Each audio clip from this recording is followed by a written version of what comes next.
The council chamber of the Xylarian High Command was huge, taller than any building on Earth, and filled with beings of all shapes and sizes, their eyes glowing in shades of green and blue. At the center, a small figure stood alone on the observation platform, barely reaching the waist of the nearest alien. It was Jorah, Earth's first human cadet, chosen to prove that humanity could survive on Xylar, a planet no one had ever returned from. The room erupted with laughter the moment the aliens saw him, their voices echoing like thunder through the hall. They sent this weakling to face Xylar, one deep-voiced alien sneered. Humans are fragile, they cannot even survive their own planet, another mocked. Jorah's heart raced, but he kept his eyes calm, staring at the floor as whispers spread around him. He could feel every gaze, every judgment, every doubt aimed at him. Yet inside, he felt a spark of determination that no laughter could destroy. The head of the council, a tall creature with 6 eyes and shimmering scales, raised its hand. "You may proceed, human," it said, its voice a mixture of curiosity and scorn. "The no-return planet awaits. Fail, and humanity will remain a joke across the stars."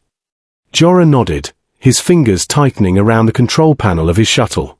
He had trained for years for this moment. Every lesson, every drill, every fall had prepared him for the impossible. Outside, the sky was dark, swirling with clouds that looked alive. Xylar was not just dangerous, it was alive in a way that made even the bravest alien hesitate. Jorah climbed into his shuttle, feeling the smooth metal under his hands. The engines hummed to life, a low vibration that seemed to pulse with his own heartbeat. He took a deep breath and launched, the council watching, some still laughing, some with curiosity. The shuttle pierced the atmosphere, leaving the comfort of Earth behind, heading toward the unknown. The journey was long and silent, the stars streaking past the windows like silver rivers. Jorah thought of everything he had learned: survival, strategy, science, and most importantly, patience. He remembered the words of his mentor: "They may mock you, but the universe does not care about laughter, only about strength." The closer he got to Xylar, the more he realized the truth in those words. Storms raged across the planet's surface, glowing lightning flashed in colors unseen on Earth. Mountains moved as if the planet itself breathed, and rivers of molten rock flowed like blood.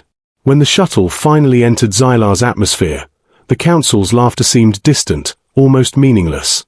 Jorah's pulse quickened, but fear was a tool, not an enemy, he reminded himself. The ground below was a mixture of jagged cliffs, deep valleys, and glowing forests.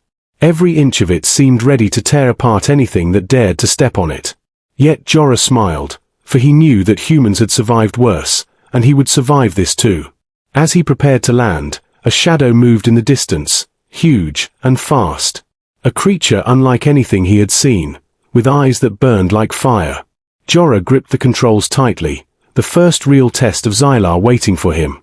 The council may have mocked Earth's prototype, but this was only the beginning. And deep inside, Jorah felt the thrill of the challenge, the spark of adventure, the promise of proving the universe wrong. The shuttle touched Xylar's surface with a jolt, the ground shaking as if the planet itself had noticed a new arrival. Jorah's heart pounded, his eyes scanning the alien landscape, jagged rocks, glowing plants, and rivers that glimmered with strange colors. He stepped out carefully, the air heavy and thick, smelling of minerals and something he could not name. The council's mocking voices felt far away now, replaced by the planet's silence, broken only by distant roars and the rustling of unseen creatures. Every step Jorah took echoed on the rocky surface, and shadows danced in the strange light. He had studied Xylar from afar, but nothing could have prepared him for its raw, living danger. Suddenly, a screech pierced the air, high and shrill, making his blood run cold. From the dark forest ahead, 2 enormous creatures emerged, with scales that shined like metal and claws sharp enough to tear through steel.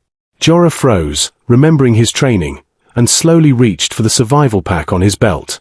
The creatures circled him, their eyes glowing like fire, sniffing the air. Jorah moved slowly backward, keeping his hands visible, showing no fear. The creatures hesitated, then lunged, but he rolled to the side, barely escaping their grasp. He realized quickly that speed alone would not save him, he needed strategy. He scanned the area and noticed a narrow canyon nearby, an advantage he could use. Jorah ran toward the canyon, the creatures in hot pursuit. His boots struck the jagged rocks, slipping, falling, but he did not stop. He reached the canyon entrance and leapt inside, the walls towering above him, forcing the creatures to slow down. Breathing heavily, he looked back and saw the creatures retreat, at least for now. He had survived his first real test, but he knew this was only the beginning. As night fell, the forest around him glowed with bioluminescent plants, casting eerie shadows. Jorah set up a small camp, using minimal technology to avoid attracting predators.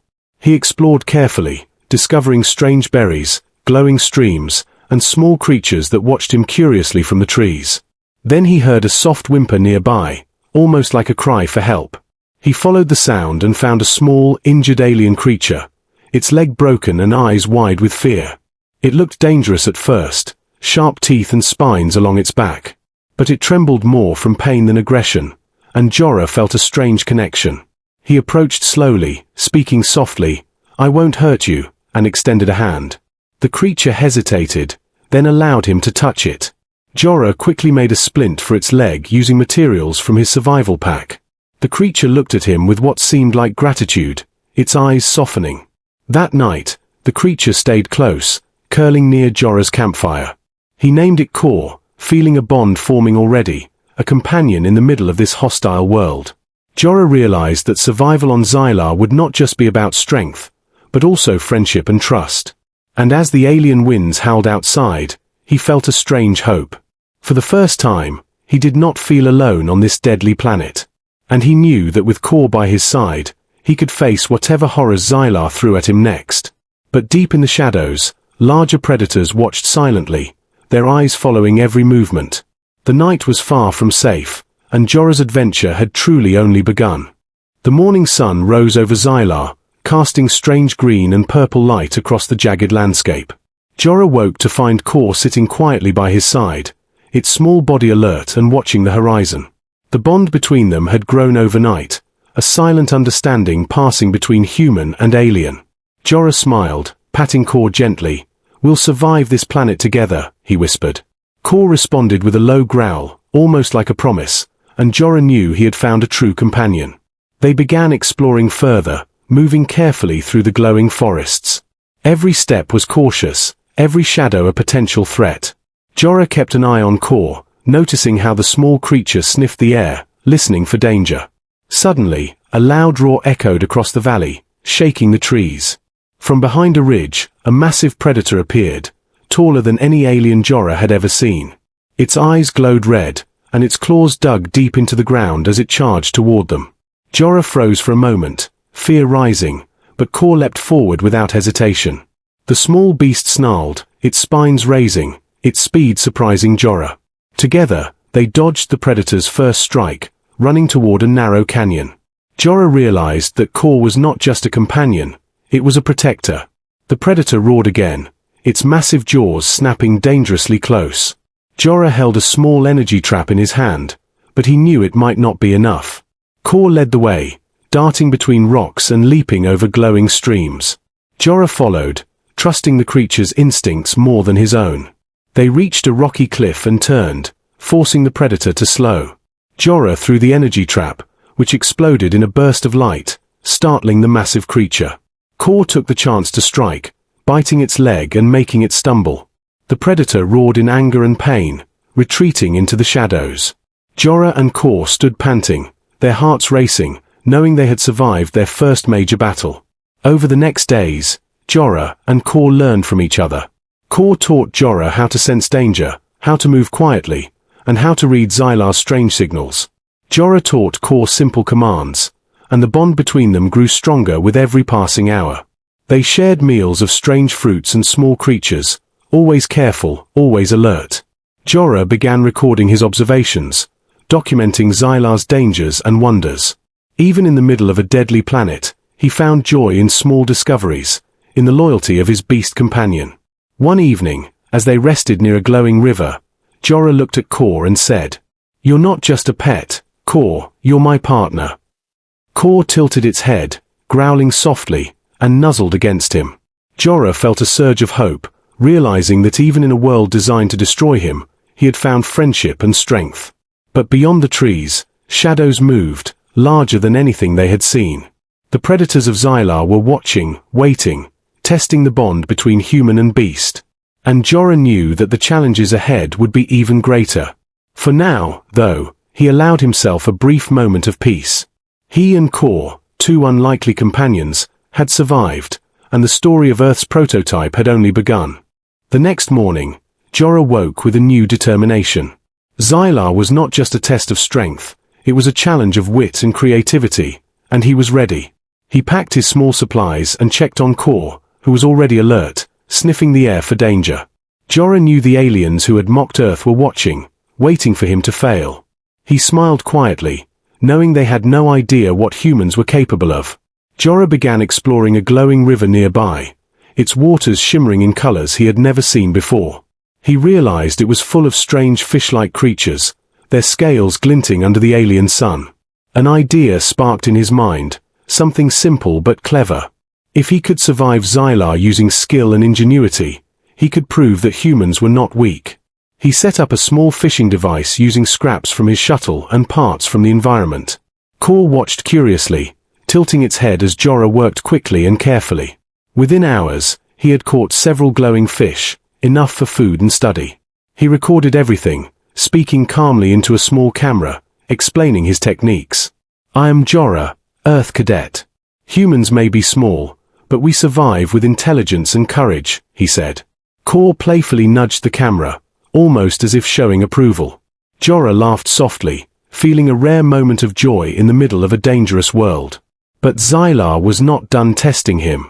A sudden tremor shook the ground, and from the dark forest emerged a predator larger than anything Jorah had faced. Its claws were massive, eyes blazing red, and teeth sharp enough to snap steel. Jorah grabbed his survival pack, signaling Kor to stay close.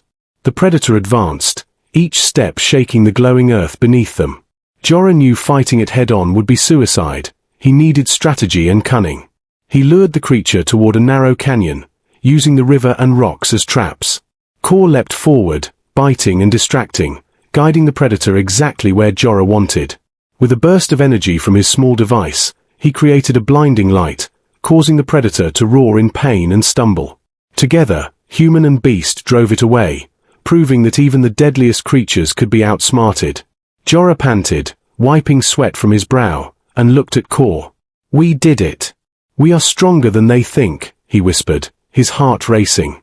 That night, Jorah recorded another video, his fishing vlog now more than survival tips. It was a story of human courage, teamwork, and creativity, with Kor by his side. He spoke directly to Earth, knowing that someday, someone would see this and understand. "They may laugh at us, but we survive, we adapt, and we thrive," he said, smiling at the camera. Kor growled softly, as if agreeing, and Jorah laughed, feeling a sense of pride he had never known. In the darkness, however, shadows moved silently, observing the small human and his beast. The predators of Xylar were watching, analyzing, waiting for the next opportunity. Jorah knew that survival was not guaranteed, that every day brought a new challenge. But for the first time, he felt confident. Not because he was stronger than the planet, but because humans were clever, persistent, and capable of surprising the universe. And in that moment, Jorah understood the true meaning of his mission. He was not just a cadet, he was the proof that Earth could endure. And even on a no-return planet, humanity could shine brightly. With Kor by his side, he was ready for whatever came next. Jorah's shuttle lifted off from Xylar, the ground shrinking beneath them, glowing forests and jagged cliffs disappearing into the distance.